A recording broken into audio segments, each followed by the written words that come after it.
journey isn't just for the kids, it's for teachers and the kids. They become one.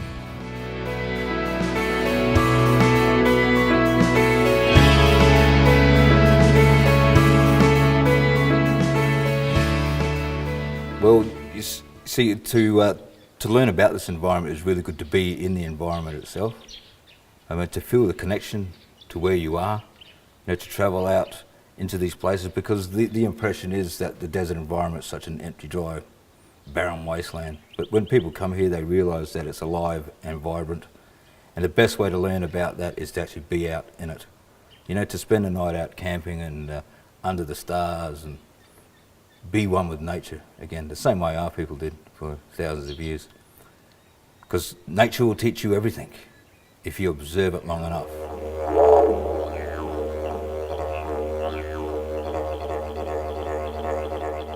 What makes it special for students is because it's very educational. They can learn about the culture, the habitats, and also the local flora and fauna. So if there's particular groups that are learning a particular subject, it's pretty much all here for them. And we arrange different sort of things for all kids of all age. So we have all the way from preschool age all the way up to uni student age. So we have all of them coming out here learning different things at their level.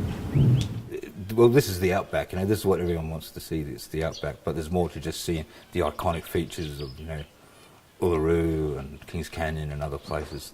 The culture is very much alive and well here, and will be for a very long time.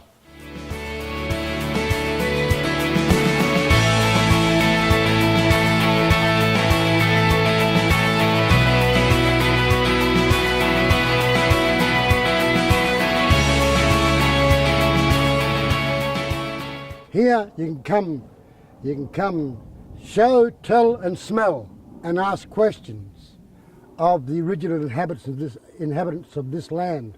And we will show you some pretty special places around here at Uluru, Karijura, but also not only here, going towards Kings Canyon, going towards Alice Springs. If they're going to drive up the guts of Australia, I will tell them the journey or the song line that they've taken to come up, say, through Port Augusta, right up here to Uluru, King Canyon and over to Alice Springs. I will explain that journey they've taken. They've come up along the Stuart Highway. But we have another highway underneath that Stuart Highway, an ancient highway of a song line that we followed, we traded with, and we had relationships with these other people. I loved the first night at the Earth Sanctuary. That family was absolutely amazing. Their knowledge, I've never met anybody with more knowledge in their brain. I swear they're bigger than an encyclopedia. The way that they could just reel off any answer to any question, their knowledge about the stars, their knowledge about culture, and their love for ecology and what they were doing, like living in those little eco tin foil huts. They were just amazing people, and then by day they were paramedics. So I would love to send some students up to spend some time with them, if that were possible, and that was probably my highlight, to be honest, just getting to know that family. Earth Sanctuary World Nature Centre is in the heart of Central Australia, and this place is essentially for young people to get them out of the classroom, and for teachers who want to offer their students an experience that captures Indigenous culture, captures Australia's ecology and appreciation of the night sky. This is a perfect environment to integrate existing curriculum so that you can really highlight some of these very exciting subjects for the future. Thousands of kids from all around the world visit here at the sanctuary, and they get a great kick out of being at a sustainable living centre and seeing and touching solar and wind energy. That coupled with a beautiful dinner around the campfire and sleeping in a swag, playing a bit of didgeridoo, throwing a boomerang or a spear.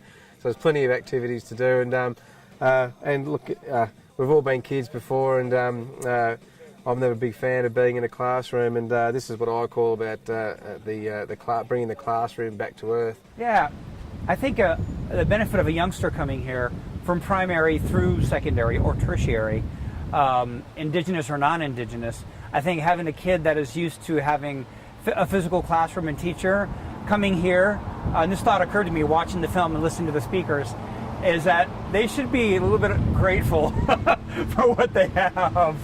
And just to see the lengths to which the government and the folks in Alice Springs and here at School of the Air go about trying to replicate good teaching in different ways, maybe we'll make those kids feel a little more grateful, but also so they can connect with those other youngsters that are living more remotely. Just terrific. It's great. To bring children here is incredible, because as an adult and a teacher, I've learnt so much, and if I can learn so much and change my thinking and change my experiences and do so many great activities that enable me to learn, and I can see so much value and wealth in student experiences by coming here. There have been so many highlights of the trip. Each activity just gets better than the last. The most recent activity, going to Yiparinya School, was such an eye-opener, just to see how the locals live and use funding to better their situation and the reality of where they are now. I think if you're going to bring students to the NT, and I think it is a must, I think it should be on the curriculum for every Australian school student, I think in an ideal world you would bring a group of students here for at least a month to really get a feel for country, to get a feel for the people, and to actually see what the NT has to offer, because there is so much on offer and you can't see it all. You might have an amazing experience one day, but it's only when you stay in a place to really live with the locals, hear the locals, do what the locals do, that you develop an appreciation, and that you can develop their perspective. You can see their country through their eyes. I think the value in bringing other students up to be part of that school community would be for children that are more, I guess, what's the word I'm looking for, more fortunate, whether they be Indigenous or non-Indigenous. I think it would be good for them to see how there are other children in Australia living, and for them to realise how lucky they are. The differences between being in the classroom and actually getting to come here is we have a lot more understanding for what it really is like. The teachers can tell you about it, but then you don't really understand it. But coming here, we realise how underprivileged compared to us they are, and that, for example, Uluru, you look at that in pictures and you think, wow, that's nice, and then you see it in real life and you just think that's amazing, and it's a great opportunity to be able to come and look at it. You really need to see it to actually understand than just hear about it. You see pictures of like where the Aboriginal communities live, but you don't realise like the state that it actually is in until you go out and you pick them up and you see what it's like.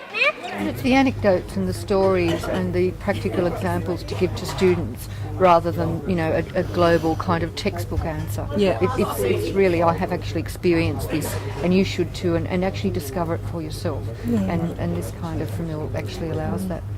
And regardless of what state you're in, it's important for our students to know the full history, and why not start with, you know, this rich culture of First Australians. And I guess with the national curriculum coming into play, for our students, that visual, hands-on experience is going to be powerful. So yeah. I would encourage teachers to bring students out here, but apart from that, I think the teachers need to experience it as well, and if they can get somebody to tell them a little bit about what this country is all about, because let's face it, if you go back in history, the outback regions of Australia was the heartbeat of this country initially, and we, even though we're a much smaller number nowadays, still feel that it's the heartbeat of the country, you know, living in this part of the world. And most people are quite blown away with how people function out here and how they can make a living out of this country. The people that we've spoken to over the last few days have been unbelievable. Like talking to the other teachers that are on this trip, like you can see everyone's got things out of it, and like our stories sharing to each other, that's one of the best parts of it. Like sitting around last night around the campfire, talking about each other's story on where we've all come from and where we all want to go with Indigenous issues. Definitely bring your school students up here. It's a great opportunity for them to see the diversity in our culture, especially around this area, because it's so much history and so much sacred sites around here for students and teachers to have an understanding of what Australia has to offer. And also it's good for the students to go back home to talk to their parents and their grandparents of what they've experienced around this area and within Australian culture because of our generational issues. One of the benefits of having the kids out in the bush is that you don't have the coverage with mobile phones and things like that, so you get a bit of relief when they have no access to texting each other in the middle of the night and those sort of things. The fact that they can't use their mobiles, keeping up to date on Facebook with their mates and things like that, it makes them learn the fact that interaction with people is important, person on person as well. So it doesn't have to be, get on Facebook with your head down and just walking around with heads down. It's actually put your head up, looking around, see the landscape, see the people.